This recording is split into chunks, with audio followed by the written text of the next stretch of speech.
हरतालिका तीज की कथा। बहुत समय पहले हिमालय पर्वत पर राजा हिमवान अपनी पत्नी मैना देवी और पुत्री पार्वती के साथ रहते थे।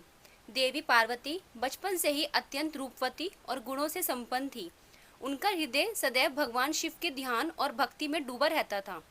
पार्वती जी का सबसे बड़ा सपना था कि वे भगवान शिव को ही अपने पति के रूप में प्राप्त करें। लेकिन एक दिन जब हिमवान ने यह निश्चय किया कि वे अपनी पुत्री का विवाह भगवान विष्णु से करेंगे, तो पार्वती जी बहुत दुखी हो गई। वह जानती थी कि उनका हृदय केवल महादेव को ही चाहता है। उसी समय उनकी एक सखी ने उन्हें समझाया, हे सखी, यदि तुम्हारा मन शिव को ही पाने में स्थिर है तो तुम्हें कठोर तप करना होगा। केवल तपस्या और भक्ति से ही भगवान शिव तुम्हें वरदान देंगे। यह सुनकर पार्वती जी ने दृढ़ निश्चय किया और अपनी सखी के साथ वन की ओर चली गई। यही कारण है कि इस व्रत का नाम पड़ा हरतालिका। हर अर्थात अपहरण और तालिका अर्थात सखी। उनके सखी ने ही उन्हें पिता के घर से हर कर वन में ले जाकर तपस्या करवाई। पार्वती जी की कठोर तपस्या। वन में जाकर माता पार्वती ने घोर तपस्या आरंभ की। वे दिन रात शिव का ध्यान करती। कभी वे केवल पत्तों पर जीवित रहती तो कभी निर्जल उपवास करती। कई वर्षों तक उन्होंने तप किया। उनकी तपस्या इतनी कठोर थी कि देवता भी उनकी भक्ति देखकर आश्चर्यचकित हो गए। पार्वती जी की यह साधना देखकर अतंतः भगवान शिव प्रसन्न हो गए। वे माता पार्वती के सामने प्रकट हुए और बोले, हे देवी, तुम्हारी निष्ठा और भक्ति ने मुझे प्रसन्न कर दिया है। आज से मैं तुम्हें अपनी अर्धांगिनी के रूप में स्वीकार करता हूँ। यह सुनकर पार्वती जी का मन हर्ष और आनंद से भर गया। भगवान शिव ने उनका हाथ थामा और उनके साथ विवाह का वचन दिया।